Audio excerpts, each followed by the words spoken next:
Hey, what's up, ma gang de jaseux, amateurs de cinéma, Johnny le jaseux pour Jason Ciné. Hey, cette semaine, honnêtement, je crois que ça va être le meilleur show de Jason Ciné parce que j'ai vu deux instant classiques, deux films incroyables cette semaine. Et la bande-annonce que je vous parle de, j'ai très hâte de voir le film. Donc, avant de commencer full pin, faut que je vous dise qu'on est à moins de 1 mois du lancement de Disney+. Ce qui veut dire plein d'émissions de l'univers Marvel, plein d'émissions incluant The Mandalorian, de l'univers Star Wars, plein de petits films comme Lady and the Tramp, Noël et plusieurs autres films et émissions. Moi, je suis déjà abonné. By the way, vous pouvez déjà vous pré-abonner. Je suis déjà abonné et j'attends que le 12 novembre pour que je joue ça sur ma TV. J'ai hâte. Ça paraît-tu? J'ai hâte. Bon. Première chose qu'on va parler de aujourd'hui est d'une grosse surprise pour moi de Peanut Butter Falcon. Et j'offre à Peanut Butter Falcon la note de 4 jaseux sur 5. Oui, 4 jaseux sur 5. Je vous l'avais dit que quand que j'ai vu ça sur le site du cinéma, j'étais comme adéquessé. J'avais jamais entendu parler de ce film-là. J'avais jamais vu de prévu du film. Et avant d'aller voir le film, j'ai décidé de ne pas regarder la prévue. Je me dis, je vais me laisser surprendre ou décevoir par le film même. Avant d'entrer dans le cinéma, j'ai entendu des commentaires comme quoi que c'était super bon. Mais là, je me dis, regarde. Moi, les films que les Oscars aiment beaucoup, je déteste 95% du temps. Puis ben là, le monde parlait, c'est vraiment bon, probablement tu vas être en nomination pour certains Oscars. Je suis comme, ça commence pas bien. Mais non. Oh, que c'était bon. Sérieusement, là, comme si c'est mon top 3 surprises de cette année. Film que j'ai pas vu venir, j'ai été blindsided par ce film-là. Vraiment, je lève mon chapeau bien haut à Peanut Butter Falcon. J'ai aimé ça. En gros, là-dedans, t'as Shia LaBeouf puis Dakota Johnson. C'est pas mal les seuls acteurs qui est connu là-dedans. Actually, il y en a d'autres, mais c'est vraiment des acteurs de soutien, on voit pas beaucoup. Mais Shia LaBeouf qui est Tyler. Puis il y a moi, ça, c'est ma vedette, puis c'est la vedette du film. C'est Zach Gottsagen. Là, je m'excuse si je dis mal son nom. C'est Gottsagen. Joue Zach. Il y a le Down syndrome. Il y a vraiment le Down syndrome dans la vraie vie. Je sais pas ce qu'est le nom en français. Le syndrome de Down. Ça se fait de bon sens. Down syndrome. Puis lui, c'est un énorme amateur de lutte. Puis son rêve, c'est aller dans l'académie de White Water Snake, qui est le nom de son lutteur préféré. Juste une seconde, je vais faire si je me trompe pas de nom. Saltwater Redneck. Je te mets pas poche. Saltwater Redneck qui est joué par Thomas Hayden Church, qui est actually un vraiment bon acteur, mais on le voit pas beaucoup dans le film. Puis en gros, Zach reste dans une résidence pour personnes âgées, mais il y a juste une trentaine d'années. Puis il n'y a pas d'affaires là. On va carrément dire, mais il n'y a pas d'affaires là. Puis lui essaie de s'escaper de temps en temps pour essayer de rejoindre l'école de lutte du Saltwater Redneck. Excuse-moi, c'est comme un nom compliqué à dire. Saltwater Redneck. Puis finalement, son partner de chambre, qui est un petit vieux comme de 80 ans, l'aide à s'échapper. Puis lui, il s'en va durant la nuit. Il s'échappe en canson. C'est comme un petit peu comique parce qu'il s'est agressé je me rappelle plus si c'est de l'huile ou de la vaseline pour passer entre les barreaux qu'ils avaient mis dans sa chambre. Ils ont mis des barreaux de prison parce qu'il essayait de s'escaper. Puis en gros, il s'escape. Puis il rencontre Tyler, qui est joué par Shia LaBeouf. Puis là, à mesure que ça y va, ils tombent comme des bons amis. Puis lui, il lui dit que son rêve, c'est d'aller puis faire de la lutte au Saltwater Redneck Academy ou le school. Là. Puis vous direz pas la fin, mais c'est un feel-good. Dakota Johnson qui joue là-dedans, c'est comme le genre de préposé du foyer de soins qui aide Zach. Puis ben évidemment, entre chemin, ben, elle va les rencontrer dans leur escapade. Puis ben, elle va-tu les arrêter? Elle va-tu s'embarquer avec eux autres? Elle va-tu rien faire? Je vous le dis pas. Allez le voir. Il est plus au cinéma, là. Mais définitivement, louez-le, écoutez-le. Ça vaut la peine, je vous le garantis. C'est une feel-good story. Moi, j'ai sorti là, j'avais un gros smile dans la face. Je suis comme, wow, j'ai adoré. Le acting est excellent. Zach vole le show. Comme sérieusement... Moi, c'est la première fois que je le voyais. Je crois que c'est son premier film. Actually, non. Ok, ouais, mais il a fait pas mal des... Il y a 3 films. Bulletproof, qui est un short film, qu'évidemment, il y a personne qui aura vu. Puis il y a un autre film qui s'en vient. Ready to Ride, a Musical Homecoming. C'est un film de musique, I guess. Mais vraiment, j'espère qu'il va faire d'autres films. Hands down, une super vedette à devenir. Ok, oui, il y a un Down syndrome. Puis il y a de la place pour du monde avec des Down syndrome dans le cinéma. Ok, more than like ça va tout le temps être le même personnage qu'ils vont jouer. Là. C'est pas mal obvious. Là. Mais reste que sa performance était mentale. C'est pas hilarant, c'est pas puissant. Il y a vraiment des bonnes jokes, il y a vraiment des bons bouts. Comme que je l'avais dit la semaine passée, ça a l'air à un film à la Huckleberry Finn. C'est une histoire de Mark Twain, qui est de Peanut Butter Falcon, c'est ça qui est le nom de l'histoire. Puis vraiment là, ça nous apporte une aventure feel good. Il y a des bouts qui est comme rough, ils mangent des volets, mais reste que au bout de la ligne, tu sautes là, t'as un sourire, t'as enjoyé ça. Moi vraiment, j'ai rien dit sur ce film-là. 4, c'est très très bon. C'est sûr que moi, je pourrais peut-être pas lui donner plus que ça parce que ça, tu sais, je m'attendais pas à de l'action, mais j'aurais mis un petit peu plus de comme action-ish, genre un petit peu plus de poursuite. Shia LaBeouf, vraiment bon là-dedans. Vous direz, il manquait, encore là, c'est voulu, mais il manquait un petit peu comme de d'autres personnages. C'était beaucoup revolvé around les mêmes personnages. Il aurait pu comme ajouter, tu sais, je sais pas, moi, Zach aurait pu avoir un autre friend, soit, je sais pas, moi, autiste, ou que lui aussi a le Down syndrome, qui aurait pu embarquer avec eux autres. Ben, je sais que c'est pas ça l'histoire de base qui a été écrite par Mark Twain, mais je dirais, pour le film, il aurait pu ajouter un petit peu. C'est juste pour ça que je donne pas plus que 4, mais 4, c'est excellent, là, pour un film que je connaissais même pas avant d'aller voir. Donc, ça que c'est pour Peanut Butter Falcon. Écoutez-les, puis laissez-moi savoir ce que vous en pensez. Mon prochain film, Joker, avec Joaquin Phoenix. Ma note pour Joker n'est pas 4 sur 5, mais bien 4.5 jaseux sur 5. What? Tatata. Je ne pensais jamais dire ça. Jamais. Moi, dans mon livre à moi, Heath Ledger a été épique. Il est même mort en cause de Joker, on peut presque le dire de même. Joaquin Phoenix, au fil de la rivière, le dépasse. Joaquin Phoenix est sublime. Je ne pensais pas utiliser ce mot-là à ce genre de ciné, mais sublime comme Joker. Le film est borderline parfait. Borderline. La seule affaire que j'aurais aimé plus, c'est plus d'action. C'est la seule chose. Puis je pense que c'était voulu qu'il n'y ait pas de damage d'action. C'est vraiment l'histoire de quelqu'un avec une maladie mentale grave qui vit la vie. Le film est seté, je me rappelle pas en quelle année, mais c'est ça là, c'était comme dans les années 80-90. Mais ce qui se passe là est copy-paste ce qui se passe de nos jours. Le monde sont méchants. Les riches dominent. Les riches battent les pauvres. La télévision domine pour les préjugés, domine pour brainwasher le monde à ce qui est bon, ce qui est mauvais, quand que c'est peut-être pas nécessairement bon, ce qui est bon, ce qui est mauvais n'est pas nécessairement mauvais. C'est sur la maladie mentale. Très, très, très topo de nos jours. Mais en gros, c'est Arthur Fleck qui est Joker.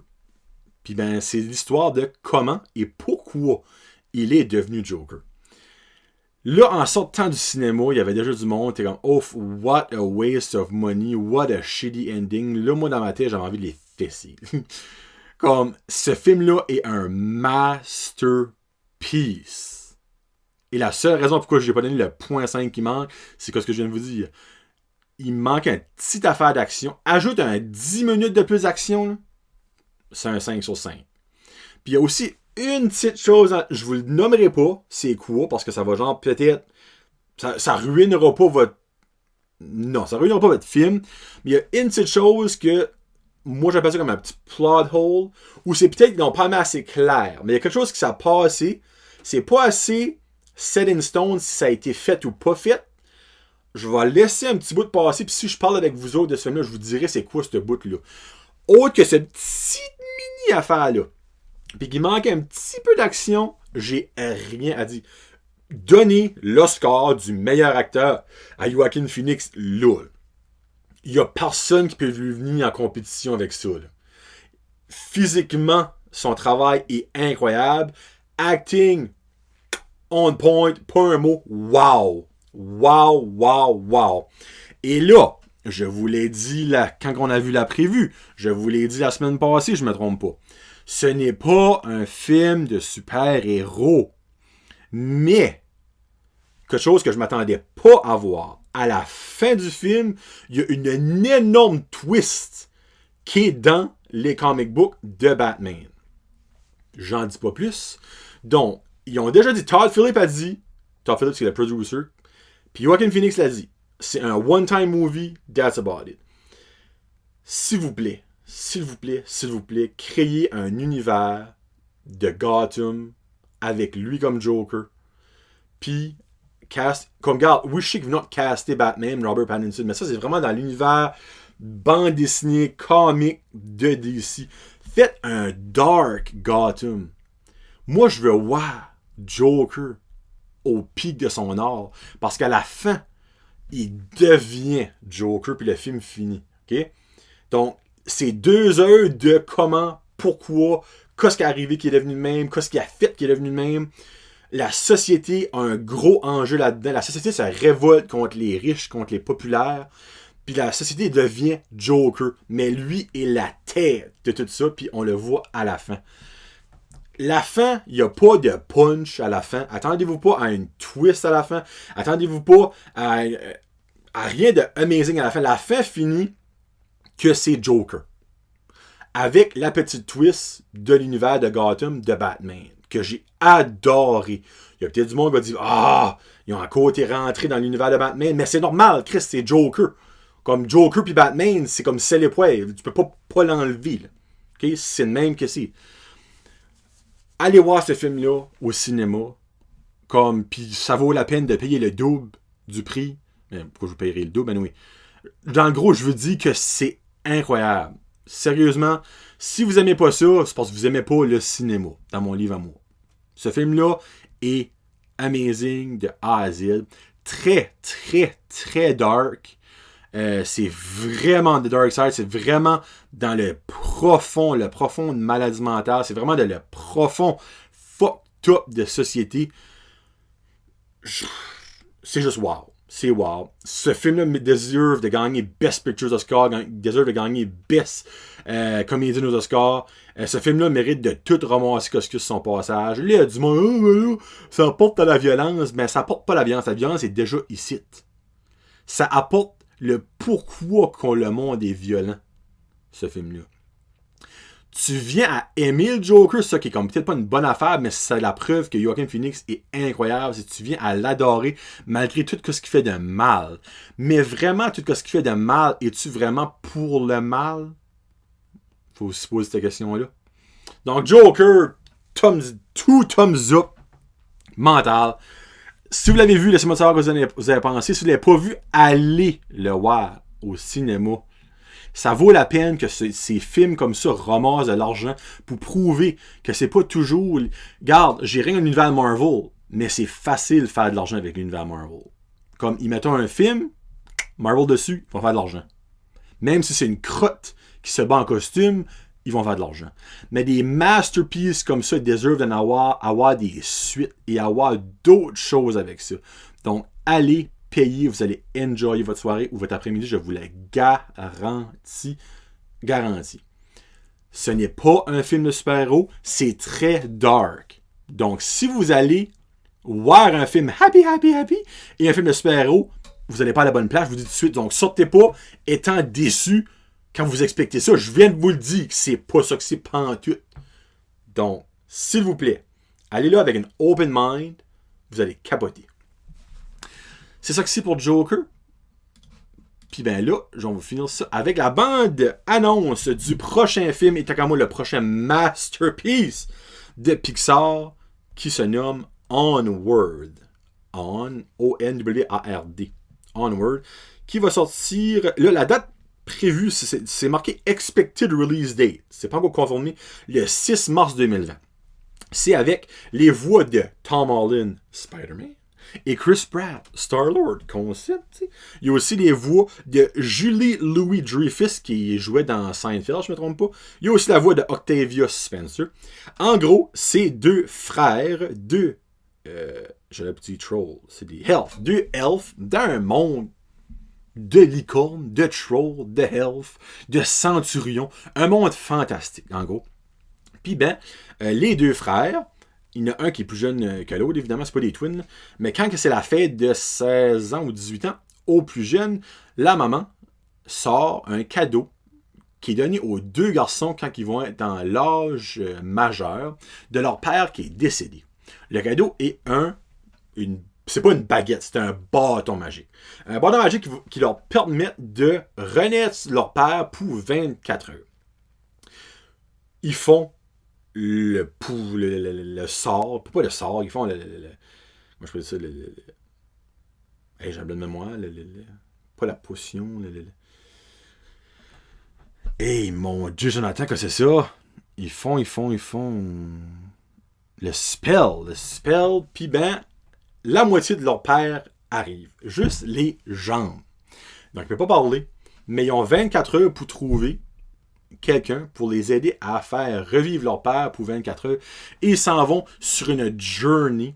Ça a l'air tellement bien fait. Ils se retrouvent dans une grotte avec des licornes agressives. Ça a tellement de l'air épique comme journey. Ça a basically l'air de Peanut Butter Falcon, mais avec des elfes puis en animation. Moi, je suis comme un petit peu comme ça, je vois ça. Ça revient de la mentale. Pour vrai, Pixar va jamais de wrong.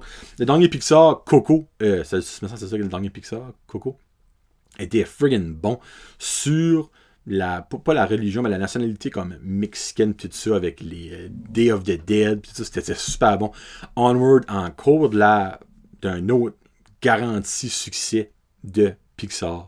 Donc, allez voir la bande-annonce dans la description, cliquez là-dessus, puis laissez-moi savoir ce que vous en pensez. Bon, ça que c'est pour une super semaine de Jason Ciné. Bon, là, à soir, je vais voir Gemini Man avec Will Smith. Je suis un petit peu déçu, je vous dis pourquoi, parce que moi, la prévue m'avait flabbergasté et les critiques sont pourrites. So, je vais probablement adorer ou détester. Comme je vous dis souvent, je suis rarement en accord avec les critiques, mais quand je suis en accord avec les critiques, je suis en accord sur un moyen temps. Donc, si je suis en accord sur un moyen temps sur le site, je vais pas aimer ce film-là. Donc, dans 2 semaines, probablement, Jason Ciné avec Gemini Man, puis un autre film qui aura sorti la semaine prochaine. Donc, passez une très belle semaine. Allez voir Joker. Je leur ai dit, allez voir Joker. Amenez pas vos enfants. Là. Ce n'est pas un film... je sais pas si c'est 18 ans et plus, mais ce serait borderline mérité de l'être. Là. Donc, si vous voyez quelque chose que j'ai pas vu, laissez-moi savoir. Si vous avez vu quelque chose que j'ai vu et vous êtes en accord ou en désaccord, laissez-moi savoir. Passez une très belle semaine cinéma. C'était Johnny pour Prêcheur de podcast, Jason Ciné. Peace out. #Jazette, Jason Ciné.